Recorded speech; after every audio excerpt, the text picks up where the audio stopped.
அனைவருக்கும் வணக்கம். நான் உங்கள் 5ஆம் தலைமுறை ஜோதிடர் ராம்குமார் ராஜேந்திரன். இன்னைக்கு நாம பார்க்க போற தலைப்பு மேஷராசி அன்பர்களுக்கு நடக்கவிருக்கும் குரு பெயர்ச்சி பலன்கள்.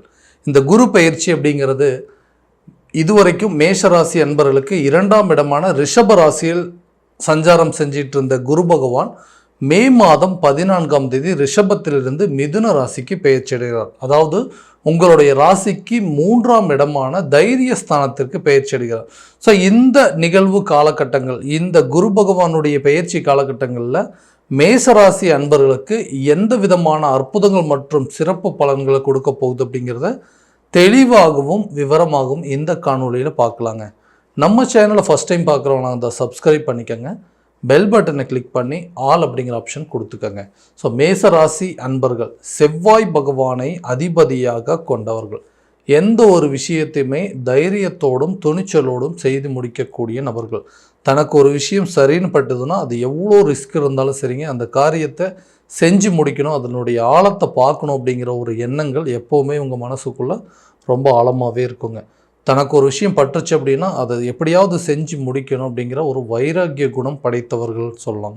மற்றவங்களுக்கு உதவி செய்யக்கூடிய மனப்பான்மை அப்படிங்கிறது எப்போவுமே உங்களுக்கு இருந்துகிட்டே இருக்குங்க. ஸோ இந்த ராசிக்காரர்களுக்கு கடந்த சில காலகட்டங்களாக பார்த்திங்கன்னா உங்களுடைய ராசிக்கு 12ஆம் இடத்துல பார்த்திங்கன்னா ராகு பகவானுடைய சஞ்சாரம். எந்த விஷயங்கள் எது பண்ணாலுமே தேவையில்லாத விரயங்களும் நஷ்டங்களும் நடந்துக்கிட்டே இருக்குங்க. அதே நேரத்தில் தேவையில்லாத எதிர்ப்புகளும் பகைகள் அப்படிங்கிறது உருவாயிட்ருக்கு. நான் ஒரு காரியம் நல்லதுன்னு நினச்சி பண்ணி அவங்களுக்கு நல்லது நடக்கணும்னு நினச்சி செய்கிறேங்க, ஆனால் அந்த காரியங்கள் அப்படியே எனக்கே ஆப்போசிட்டாக மாறிடுது. இதனால் நல்லது செஞ்சும் கெட்ட பேர் வாங்கக்கூடிய சில சூழ்நிலைகள் அப்படிங்கிறது நடந்துகிட்டே இருக்குது. நான் ஒன்று நினச்சி ஒரு சில காரியங்கள் பண்ணுறேன், அது அப்படியே எனக்கு எதிர்மறையாகவே நடக்குது.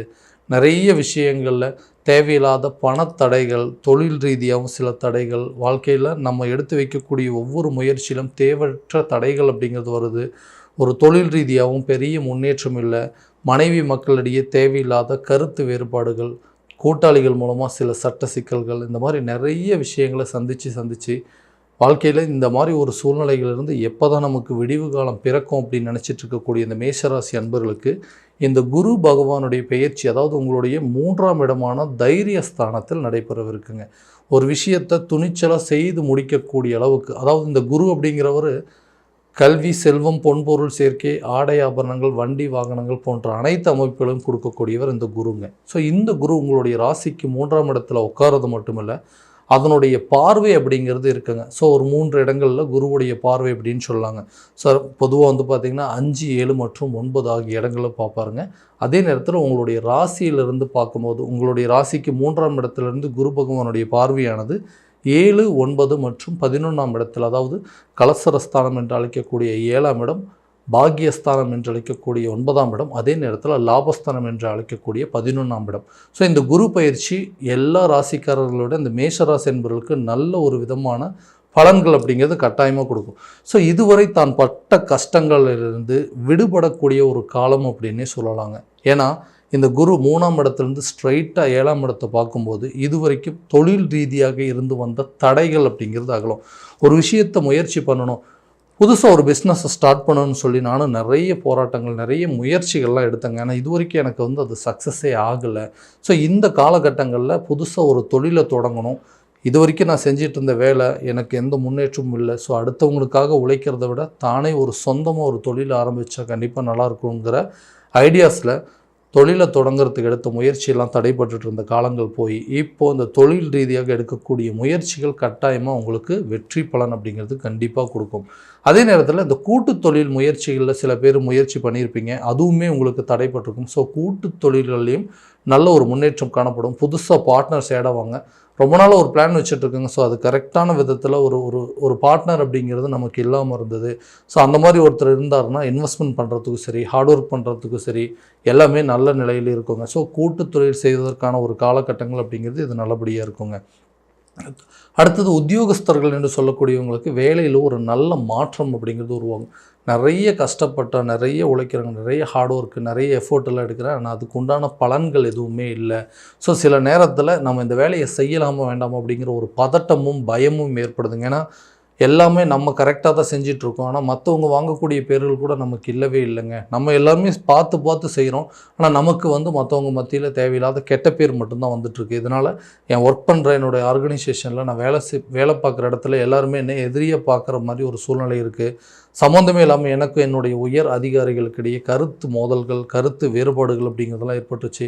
ஸோ அதனால் எனக்கு வேலை செய்கிறதுக்கே பிடிக்கலைங்க. எனக்கு இந்த இடத்துலேருந்து வெளியே போனால் போதும் அப்படிங்கிற மாதிரி சில சூழ்நிலைகள் வந்துருச்சு. ஸோ அந்த வேலையில் நிறைய மாற்றங்களை கொண்டு வரணும். நான் வேலை செய்கிற இடத்துல எனக்கு எந்த ஒரு பிரச்சனையும் இருக்கக்கூடாது.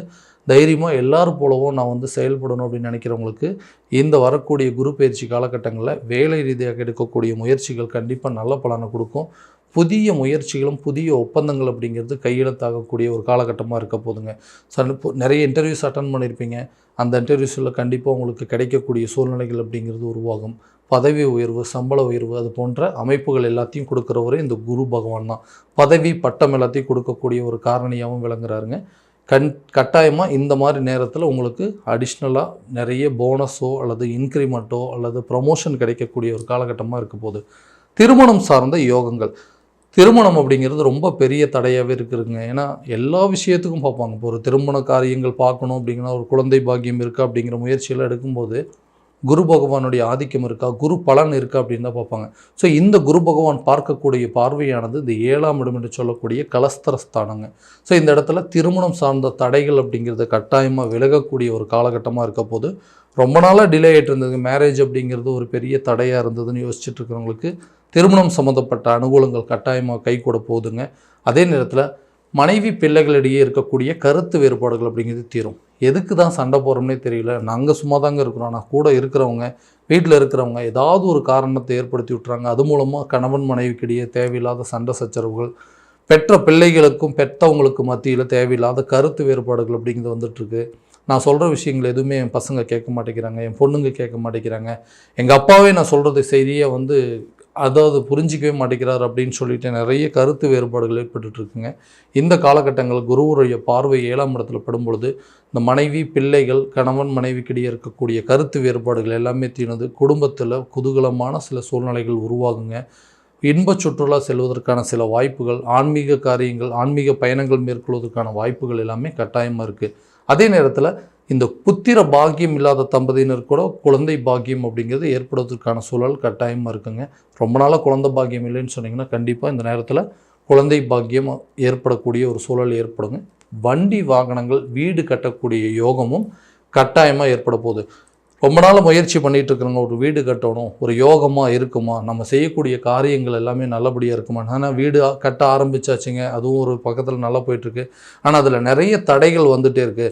இந்த விஷயத்தை நான் கண்டிப்பாக செஞ்சு முடிப்பேனா, அந்த வீட்டு வேலையை கட்டாயமாக முடிப்பேனா, அதே போல் புதிய வண்டி வாகனம் வாங்குவதற்கான யோகம் இருக்கா, அல்லது ஒரு புதிய சொத்துக்கள் சேர்க்கைக்கான யோகம் இருக்கா, பண தேவைகள் கரெக்டான நேரத்தில் பூர்த்திடும். ஏன்னா ஒரு வண்டி வாகனம் வாங்கணும் அப்படின்னாலும் சரி, ஒரு வீடு கட்டி முடிக்கணும்னாலும் சரி, இந்த பண தேவைகள் அப்படிங்கிறது கரெக்டான நேரத்தில் பூர்த்தி ஆகணும். ஸோ இந்த குரு பார்வை வந்து 11ஆம் இடத்துல படும்பொழுது அது ஒரு லாபஸ்தானம், அதாவது பணம் தரும் இடம் அப்படின்னே சொல்லலாங்க. நம்ம எதிர்பார்த்த இடத்துலேருந்து பண வரவுகள் அப்படிங்கிறது கண்டிப்பாக இருக்கும். பணம் தரக்கூடிய இடம் அப்படின்னு சொன்னோன்னா நம்ம வாங்கின கடனை திருப்பி அடைக்கக்கூடிய ஒரு யோகம் அப்படிங்கிறது கூட இந்த காலகட்டங்கள்லேயே உங்களுக்கு அந்த நிகழ்வு. ஸோ பகைகள் அப்படிங்கிறது விலகி உங்களுக்கு தேவையான வரவுகள் அப்படிங்கிறது கண்டிப்பாக இருக்கும். வீடு வேலையை கண்டிப்பாக செஞ்சு முடிப்பீங்க. இந்த குரு பயிற்சி இந்த ஒரு வருட காலகட்டங்கள்லேயே அதற்குண்டான கிரக பிரவேசங்கள் அப்படிங்கிறது செஞ்சு முடிப்பீங்க. புதிய வண்டி வாகனங்கள், வீட்டுக்கு தேவையான பொருட்களை வாங்கக்கூடிய ஒரு யோக காலமாக இருக்க போதுங்க இந்த குரு பயிற்சி பலன்கள். அடுத்த நேரத்தில் ஆரோக்கியம் சார்ந்த சில குறைபாடுகள் இருக்குது, உடலில் வந்து தேவையில்லாத சில பிரச்சனைகள் அடிக்கடி வந்துகிட்டே இருக்குங்க அப்படின்னு சொல்லக்கூடிய நபர்களுக்கு இந்த மே மாதம், அதாவது ஒரு 20ஆம் தேதிக்கு பிறகு இந்த உடல் ஆரோக்கியத்தில் கொஞ்சம் கொஞ்சமாக நல்ல ஒரு முன்னேற்றம் அப்படிங்கிறது இருக்குங்க. கரெக்டான நேரத்தில் அதற்குண்டான வைத்தியம் அப்படிங்கிறது செய்யக்கூடிய காலமாக இருக்க போது ஆரோக்கியத்தில் நல்ல ஒரு முன்னேற்றம் அப்படிங்கிறது கட்டாயமாக இருக்க போதுங்க. குழந்தைங்களுடைய கல்வியில் நல்ல முன்னேற்ற பாதையை நோக்கி செல்லக்கூடிய ஒரு தருணமாக இருக்க போது அவர்களுடைய கல்வியை அடுத்த லெவலுக்கு கொண்டு போகிறது. படித்து முடித்தவங்களுக்கு அந்த துறையில் வந்து வேலைக்கு சேர்வதற்கான சூழல் அப்படிங்கிறது இருக்குங்க. இது வரைக்கும் வந்து கல்வி ரீதியாக நிறைய செலவினங்கள் அப்படிங்கிறது இருந்திருக்கும். அந்த செலவினங்கள் போய் இதற்கு மேலே அந்த கல்வி மூலமாக உங்களுக்கு ஒரு நல்ல வருமானத்தை ஈட்டி கொடுக்கக்கூடிய காலம். படித்து முடிச்சிருப்பாங்க, புதுசாக ஜாப்பில் ஜாயின் பண்ணுறதுக்கான ஒரு ஆப்பர்ச்சுனிட்டி, அல்லது ஒரு ஸ்டடீஸில் வந்து நல்ல ஒரு ஸ்காலர்ஷிப் கிடைப்பதற்கான வாய்ப்புகள், அந்த மாதிரி விஷயங்கள்லாம் கட்டாயமாக இருக்க போதுங்க. வெளிநாடு சம்மந்தப்பட்ட முயற்சியை எடுத்துகிட்டு இருக்கிறவங்க, அதாவது வெளிநாட்டு வேலைக்காக ட்ரை பண்ணிகிட்டு இருக்கிறவங்களுக்கு கூட கண்டிப்பாக இந்த காலகட்டங்களில் ஒரு நல்ல பலனை கொடுக்கக்கூடிய ஒரு யோகமாக இருக்க போதுங்க. ஸோ இது வரைக்கும் நம்ம பார்த்தது எல்லாமே கோச்சார ரீதியான பலன்கள் மட்டும்தான். ஸோ இந்த பலன்கள் அனைத்தும் உங்களுக்கு நடக்குமா அப்படின்னா, உங்களுடைய சுய ஜாதகத்தை முறையான விதத்தில் தெரிஞ்சுக்கிட்டு அதற்குண்டானபடி ஒவ்வொரு முயற்சிகள் எடுத்தீங்க அப்படின்னா கண்டிப்பாக வாழ்க்கையில் எல்லா விதமான வெற்றிகள் அப்படிங்கிறது உங்களுக்கு கண்டிப்பாக கிடைக்குங்க. உங்களுடைய ஜாதகத்தை எங்கிட்ட பார்க்கணும் அப்படின்னு விருப்பப்பட்டீங்கன்னா கீழே தெரிகிற நம்பருக்கு காண்டாக்ட் பண்ணி அப்பாயின்மெண்ட் ஃபிக்ஸ் பண்ணிக்கோங்க. அப்படி இல்லையா உங்களோட ஜாதகத்தை வாட்ஸ்அப் மூலம் அமுச்சு வச்சிங்க அப்படின்னா தெளிவான முறையில் கணிச்சு துல்லியமான பலன்கள் அப்படிங்கிறது உங்களுக்கு தெரியப்படுத்தப்படுங்க. மீண்டும் அடுத்த காணொளியில் உங்களை சந்திக்கும் வரை உங்களிடமிருந்து விடைபெறுவது உங்கள் ராம்குமார் ராஜேந்திரன். நன்றி.